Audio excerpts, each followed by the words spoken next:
ये बेचारी helpless minority हैं, इनका ध्यान रखना हमारी संवैधानिक ज़रूरत है, आवश्यकता है। आर्टिकल 25 से 30 इन्हीं के लिए बनाया गया, देश को तोड़ा, उसके बाद हमारे छाती पर मूंग दलने के लिए इनको रखा गया गांधी नेहरू द्वारा। वो सोच के बिना खून खौलता है। और सच में अगर आज गांधी और नेहरू जिंदा होते तो आज हज़ारों गोडसे होते, एक नहीं होते। क्योंकि अब सोशल मीडिया के तहत जानकारी मिल चुकी है हमें, तो ना अपने धर्म के बारे में शिक्षा देने की इन्होंने इजाज़त दी, मौलानाओं को इन्होंने हमारा शिक्षा मंत्री बना दिया, और ना इस्लाम के बारे में जानकारी उपलब्ध करने की दी। और इस्लाम में तो ये है कि आपको जानकारी मिल गई और आपने दो सवाल ही उठा लिए या वो बयान ही कर दिया, आप कोटेशन करते हैं कुरान से या हदीस से, तो ये कहते हैं आप इस्लामोफोबिया इस्लामोफोबिया। तो यानी इसका मतलब मुसलमान और सेक्युलर मानते हैं कि इस्लाम का सही चेहरा उन्हीं की ज़बानी व्यक्त करना इस्लामोफोबिया है, यानी इस्लाम से डरने की वजह बनता है। तो हर हिंदू का ही नहीं, हर इंसान का, हर मुसलमान का भी आज तो फ़र्ज़ बन जाता है कि डरे इस्लाम से, ये इंसानियत का दुश्मन है जी। और कश्मीर में आप बिल्कुल सही कह रहे हैं, मैं भी इस फेक नैरेटिव में, हालांकि मेरा परिवार भी वहाँ से उजड़ा, मेरे नाना का परिवार, एक उनका बेस वहाँ था, एक उनका पेशावर में था, और बुरी तरह से 2-3 बार वहाँ से उजड़े। और 1991 में भी मेरे मामा वहाँ जो रहते थे उनका परिवार फिर से उजड़ा। और मेरे जैसा व्यक्ति भी, क्योंकि मेरे को भी गांधी बाबा का बुखार था, मैं दिल से, आस्था से सत्य अहिंसा की पुजारन थी, परंतु तब तक जब तक मालूम नहीं थी बहुत सी बातें, और ये बातें हम पे छुपाई गई। जेएनयू में हिस्ट्री पढ़ी हूँ, पर हमने कभी गुरु गोविंद सिंह का नाम नहीं पढ़ा, नाम भी नहीं आया, राणा प्रताप का नाम नहीं आया, कभी सावरकर का तो अगर आप नाम ले लेते तो आप फेल हो जाते, कोई सवाल ही नहीं कि सावरकर को पढ़ के आप उनकी कोटेशन ही कहीं इस्तेमाल कर लेते, जायज़ नाजायज़ कोई भी कुछ नहीं। तो इतनी इग्नोरेंस जब रखी गई पढ़े लिखों के बीच में, तो आप सोच सकते हैं कितने हम, और फिर बॉलीवुड का नैरेटिव जो चलता ही है, रोमांटिसाइज़ करना इस्लाम को, हिंदू धर्म को डिमोनाइज़ करना। तो कश्मीर में ये नैरेटिव जो चला कि ये इन्होंने बहुत बड़ा एहसान किया है हिंदुस्तान का साथ देके, अब्दुल्ला फैमिली ने वो सारा हरी सिंह का डिमोनाइजेशन, उसको अपने ही राज्य से निकालना और उस पे थोपना, वहाँ के हिंदुओं पे पूरी तरह से एक इस्लामिक स्टेट थोपना, ये हमें अंदाज़ा ही नहीं था। हमें ये था जो मुस्लिम नैरेटिव चलाते हैं, जैसे ये बच्चा पानी पीने गया था, हाय बेचारा, और मार खा लिया।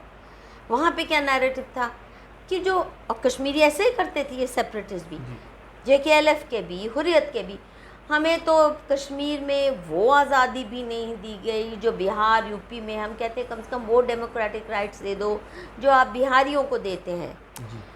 फिर सवाल उठने मेरे मन में शुरू हुए कि अगर नहीं दी गई, आपको फ्री एंड फेयर इलेक्शन नहीं करने दिए गए, वो किसने किए? रिग्ड इलेक्शन वो अब्दुल्ला ने किए। वो जो आपके खुद के कश्मीरी हैं, अपनी ऑटोक्रेटिक सरकार चलाने के लिए, और हिंदुओं पे अत्याचार हुआ, आप पे तो उन्होंने अत्याचार नहीं किया, चलो रिग किए इलेक्शन, पर हैं तो अब आपके ही अपने सगे संबंधी। तो उस नैरेटिव में हम सब लिप्त हो गए, और वो नैरेटिव में विश्वास करना इसलिए भी इजी था क्योंकि कांग्रेस की हुकूमतों में किसी भी प्रांत को डेमोक्रेटिक राइट्स नहीं थी। इंदिरा गांधी और नेहरू चीफ मिनिस्टर्स को बिल्कुल चपरासी की तरह डिसमिस कर दिया, जब चाहे दरखास्त कर दिया, और कॉन्स्टिट्यूशन में डिसमिसल का प्रावधान लेके कितनी सरकारें इन्होंने गिराई जो इनके मनमर्जी की नहीं थी। तो फिर यही लगता था कि शायद ये कश्मीर में इन्होंने कुछ ज़्यादा ही आतंक किया होगा। तो इसलिए हम उनकी झूठी, और मीडिया तो वो चला ही रहा था। अगर आज भी आप देखें, गूगल सर्च कीजिए, कश्मीर हिंदू रेफ्यूजीज फ्रॉम कश्मीर या कश्मीरी पंडित्स का निष्कासन, कुछ नहीं मिलेगा आपको, कोई आर्टिकल, कोई रिपोर्ट, कोई उसके ऊपर दिल दहलाने वाली तो क्या क्लिनिकल रिपोर्ट भी नहीं मिलेगी।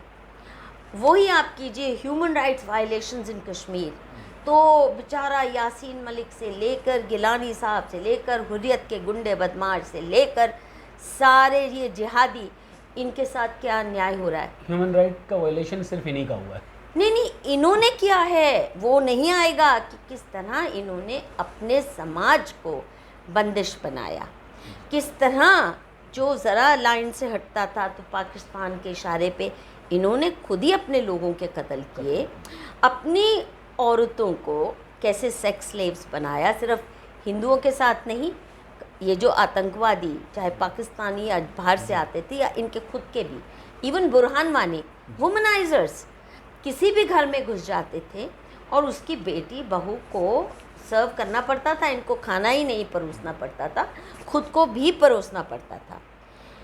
और ये बात भी कहीं आपको मेंशन नहीं मिलेगी, दबी आवाज़ में शायद कर दें तो कर दे कोई, बट दैट्स अ फैक्ट। पूरा कश्मीर को जाइंट ब्रॉथल बना दिया, इतना वहाँ पे सेक्सुअल अब्यूज़ ऑफ औरतों का हुआ है, ये अब्दुल्ला फैमिली द्वारा ही 250-300 महिलाएं थीं जो इन्होंने सेक्रेटेरिएट में, सुंदर नौजवान महिलाएं जिनको तथाकथित नौकरी के रूप में रखा था, उनका काम ही था to service bureaucrats and politicians, Delhi तक उन्हें भेजा जाता था। तो ये हाल कश्मीर का किया, लूट प्लंडर, हमारे टैक्स पेयर की पैसे वहाँ अरबों रुपए जाते रहे। आप डेवलपमेंट नहीं करते, करप्शन करते हैं। अगर आपसे हिसाब मांगने की भी हिम्मत नहीं होती थी कैग की कि कश्मीर पे इतने आपको हज़ारों करोड़ दिए, हिसाब दीजिए, एकदम बवाल मचा देते हैं कि हमारे से भेदभाव हो रहा है। अभी वसीम रिजवी साहब ने कुरान की 26 आयतों को सुप्रीम कोर्ट में चैलेंज किया। मुसलमानों में एक आवाज़ आ रही है कि जो गलत हमारे अंदर है उसको इस संवैधानिक दायरे में फिट करते हुए जुडिशियल सिस्टम से करेक्ट कर दिया जाए, और उनकी इस डिमांड को लेकर उनके खिलाफ फतवा भी दे दिया जाता है कि इनका कत्ल करना चाहिए, इन्होंने गलत बोला है, ये सब नैरेटिव चलाया जाता है। और कहीं कोई सेकुलर मीडिया, कहीं सेकुलर लोग ये नहीं कहते कि वसीम रिजवी को प्रोटेक्शन मिलनी चाहिए, वसीम रिजवी को सपोर्ट मिलनी चाहिए, क्योंकि वो समाज सुधारक की श्रेणी में एक व्यक्ति आया है, आपके जान पे खेल के, आपके डेमोक्रेसी में डेमोक्रेटिक तरीके से वो कह रहा है कि मेरे अंदर गंदगी है, मैं इस गंदगी में सुधार चाहता हूं, और संवैधानिक संस्थाएं उस सुधार को आगे बढ़ाएं। और रिव्यू कर लीजिए ना, देखिए उन्होंने 36 आयातों की बात की जी। मैं तो कह रही हूँ कि सभी बेशक इसके बाद पूरा हदीस और उसका रिव्यू कर लीजिए, और जहाँ जिसको हेट लिटरेचर की परिभाषा जहाँ आती है, जहाँ स्पष्ट तौर से हिंसा गैर मुसलमान के प्रति भड़काने का ही नहीं हुक्म जारी है प्रॉफिट द्वारा कि ये तो करना ही है आपको, काफिरों की हत्या करना आपका फ़र्ज़ है, या गज़वा हिंद एजेंडा डिज़ोन करें ना। कैसे आप डेमोक्रेटिक हिंदू मेजॉरिटी इंडिया में रह के गज़वा हिंद की बात मुँह पे ला भी सकते हैं, पर it's their openly declared agenda, तो ये तो इनको डिज़ोन करना ही पड़ेगा। नहीं तो मुझे लगता है कि हिंदुओं के बीच में से ये एक मुहिम चलनी चाहिए, इनको डेमोक्रेटिक राइट से मरहूम कीजिए।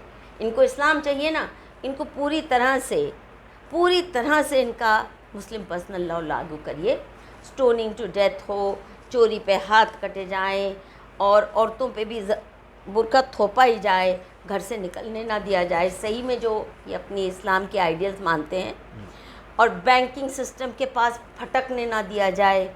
ये जो मनाइयाँ, म्यूज़िक, डांस, सबसे फिल्म इंडस्ट्री से इनका नाता ख़त्म किया जाए, ख़त्म, और इनको काफिरों के पास फटकने ना दिया जाए, क्योंकि ये बेचारे दुखी होते हैं दरअल हर्ब में रह के, इनको दरअल इस्लाम में ही घेट्टो बना दिया जाए इनके लिए, तो या तो उस दिशा में जाने की हिम्मत दिखाइए। जी। मुझे बड़ी खुशी होगी अगर आप इतने सीरियस हैं।